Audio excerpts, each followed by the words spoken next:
Good morning, everyone. I hope that you are well. Slightly different location to the usual. We ran late with Shul. So lovely to be back. Lovely to see everyone this morning. I thought we would start speaking about the pre-Yom Noraim and preparation for the High Holy Days.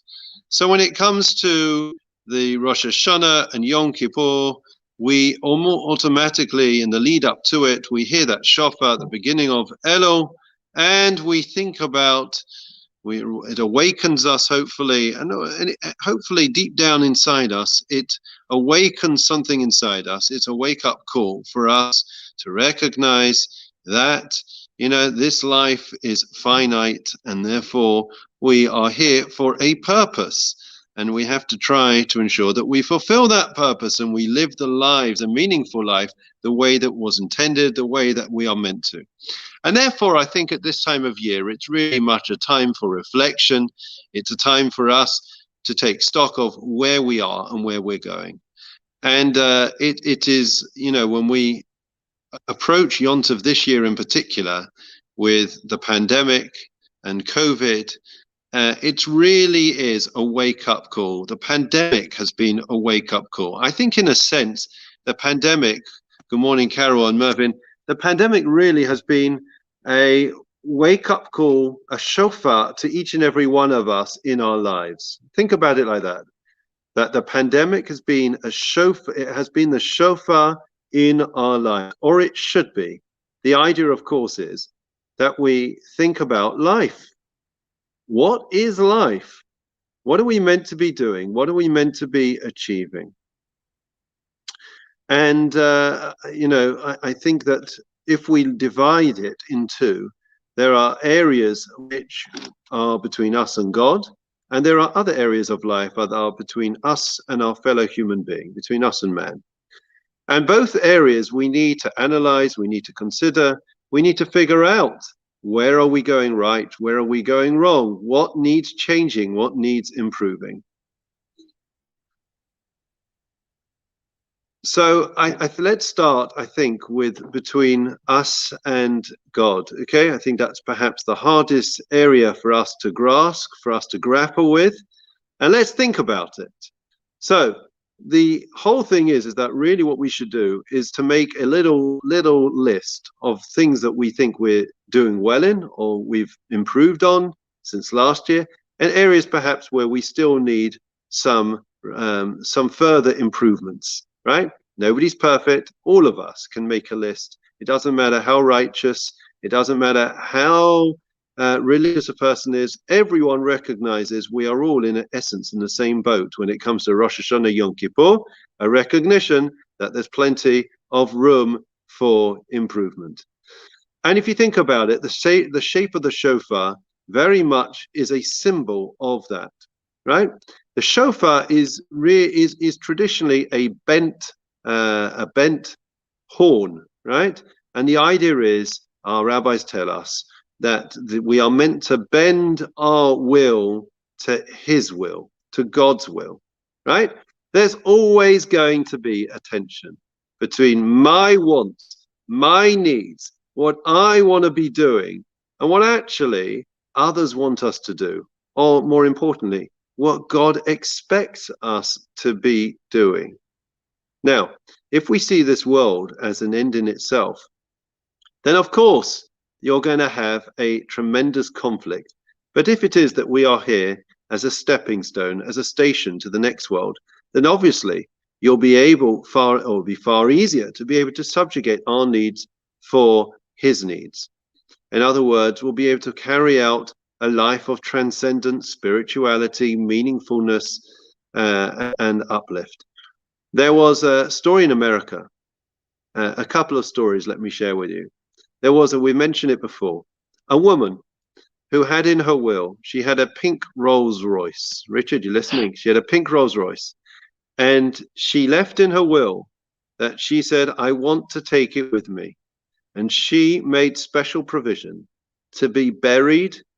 Only in Florida this could happen. Only in America. She got buried in her pink Rolls Royce. Okay? This was the end game. This was it.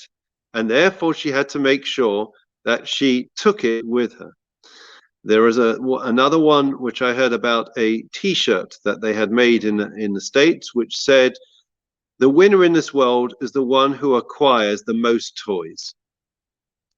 And if you think about it, there are many that are of that persuasion. In other words, it's the amount of things that I acquire, the amount of possessions, the amount of holidays, the amount of physical pleasures that I'm able to acquire.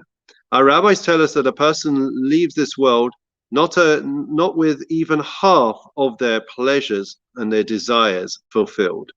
And that's because this world is not meant for that. This world is really a world and a place where we're meant to strive, to toil, to work hard, and to earn our place in the next world. And that completely changes the complexion, the perspective that we have towards life's challenges, towards lockdown, towards the pandemic. And it has been exceptionally challenging for us all. I'm not trying to minimize in any shape or form. But some have felt that it has been a wasted period of their lives, that it was just, a waiting game until they could really live life. That's certainly not the Jewish perspective.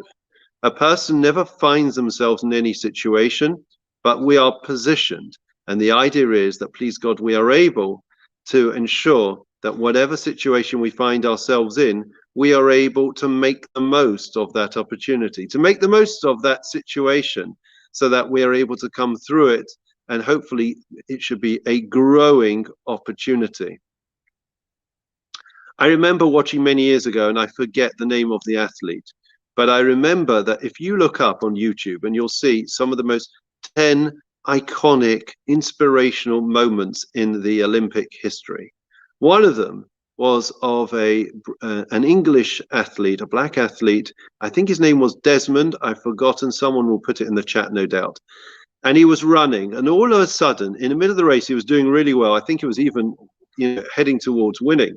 And after around 200 meters, he pulled up. He pulled, I think, his hamstring, and he could not walk. He could not walk. So you'll say to yourself, as many would have thought, and the officials at the Olympics, they tried to get him off the track. They said to him, "Your Olympic dream is over. Get off the track." And in fact, he would not listen to them. He wouldn't listen to them. Good morning, everyone who's still joining us. Who can tell me the name of the athlete? Desmond, I think, something. Anyways, so he was hopping around the track, trying to keep going, despite the fact that everyone else had finished the race a long time ago. And all of a sudden, that iconic moment, his father pushed his way under the barrier and ran over and put his arm around his son. And together, he managed to hop across the finishing line. And there was a standing ovation. And everyone was in awe of this exceptional, exemplary performance by this athlete who had failed, who had lost, who had come last in the race, who didn't really qualify. He was disqualified. His father had helped him across the finishing line. He should be a footnote in history. No one should remember him. And yet this is considered one of the most iconic moments in Olympic history, because it's through those quote unquote failures and setbacks and the unexpected positions and situations that we find ourselves in life, that is how we really grow. That is how we really are able to achieve. And that is the mindset that we should have. There's still restrictions. Many of us are still shielding or still having to be exceptionally careful. We're not able to travel. We're not able to do everything that we want to. And yet there is always that opportunity, whatever situation, for growth, for accomplishment, and for success. Wishing you all a great day. Now we are back. We're looking forward to growing together in the coming days, weeks, in the lead up to Rosh Hashanah. Take care. Keep well.